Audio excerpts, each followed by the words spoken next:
Greetings YouTube. What's up? Hope you're doing good today. Today's topic is on what is your purpose for semen retention. You have to have a purpose on this journey, and I've actually written down some notes today. So there's a lot of different reasons why one might want to undergo semen retention. So I'm just going to talk about the different ones and why you should not go on semen retention as well. So firstly, the different purposes of semen retention. One is overcoming lust, overcoming temptation. Actually last night I was at a bar, or I was at like a restaurant, and one of the guys I just met him for the first time, he said, how does a man deal with temptation? That's what he asked me. It's almost like he knew I was on semen retention. And I didn't divulge too much information, to be honest with you, because he just wasn't serious. He had a girlfriend and he was entertaining other women, he had already cheated, blah, blah, blah, blah, blah, blah, blah. And that's another one of the things. So it's not just lust and temptation, it's, especially a lot of us on this journey, a lot of men in general have cheated on a significant other. That's not the way of the superior man, so kind of like conquering infidelity as well. A woman will never, or the woman that you want and truly desire will never truly trust a man unless he can practice semen retention or some level of ejaculation control. She will never truly trust him. How can, I recommend reading The Way of the Superior Man by David Dyer actually, because this point kind of draws from that. Because it's like a man who every time he has sex, he hasn't got any control and he just releases and seed to her.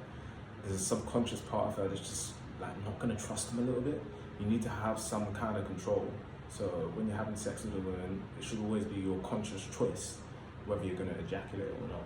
So, video on ejaculation control coming soon. What else have I got here? Okay, overcoming porn. So yeah, overcoming porn addiction or whatever. NoFap is pretty much this. Overcoming porn, yeah. Obviously on semen retention you can't be watching porn. It's essentially a harder type of NoFap. But to be honest, semen retention is not for everybody. For some people, maybe NoFap is for you, and you can continue to enjoy your sexual life or whatever, and just not watch porn, because that stuff destroys your mind. It really ruins the way you see things. Even me, come from personal experience, there was times I'd be intimate with a woman and it just wasn't doing it for me. I had to use my mind and use images of pornography in my mind to get me into the action, and that just shows how fucked up it can be. And yeah, you just don't want to be doing that stuff. Okay, porn, transform your life. Semen retention, again, it's a sacrifice. If you want more details on that, watch the video on semen retention is a sacrifice.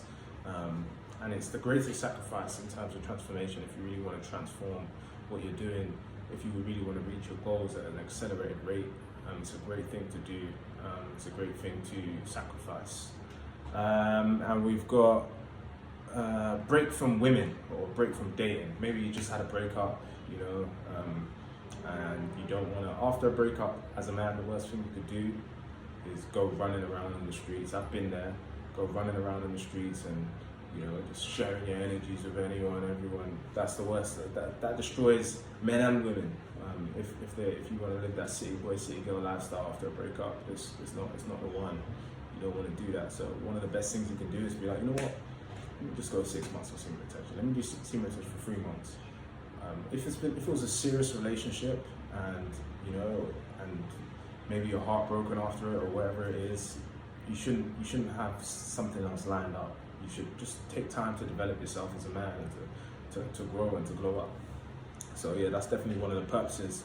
And if you're a single man, why not practice semen retention? Because if you're a single man, you can either be dating, and obviously dating, especially in this current climate with cost of living crisis or whatever, I don't pay attention too much to that stuff, but dating's expensive. Like if you want to be dating, like a single man dating, look, you're just going to be wasting your money, wasting your energy on women. So sometimes if you're a single man, why not just practice semen retention? And if you're a single man at home, you should definitely be practicing semen retention, because your goal as a man should be to leave the nest. If you're in your mother's home, your father's home, no, you shouldn't be doing that. So that's definitely a good reason to be practicing semen retention. And then, you know, once you have your own place, then maybe you don't need to practice semen retention anymore. You can just transition to no-fap. And whenever the opportunity arises, you know, you can have sex with release. Again, ejaculation control.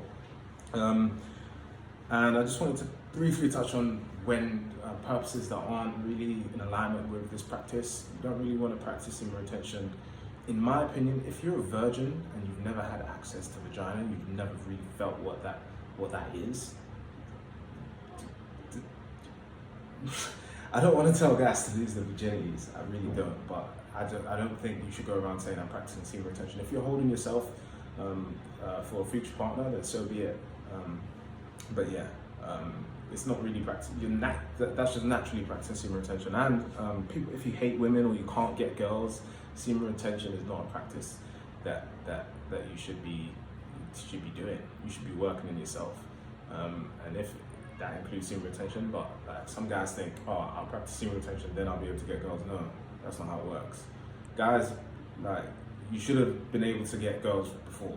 You know, you don't need to practice semen retention to get in good shape. You don't need to do those things. So I don't think those are, obviously they're purposes nonetheless, but they're not justifiable purposes. I don't think it's a great mindset to go into the process of semen retention. Because if your goal on semen retention is for female attraction or women attraction or to attract sex opportunities, then you just going into it with the wrong mindset, and I just definitely don't recommend that. So yeah, you've got to ask yourself what your purpose is for semen retention. Mine is, to be honest, a combination of all of these. But my main drive for semen retention now, because I honestly believe I've conquered lust. I honestly do.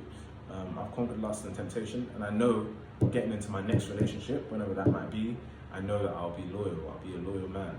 So I definitely believe porn, light work, I'm never gonna watch that shit again. You know, I believe after successfully doing 90 days without watching it, you just no longer have any desire to engage and watch that anymore.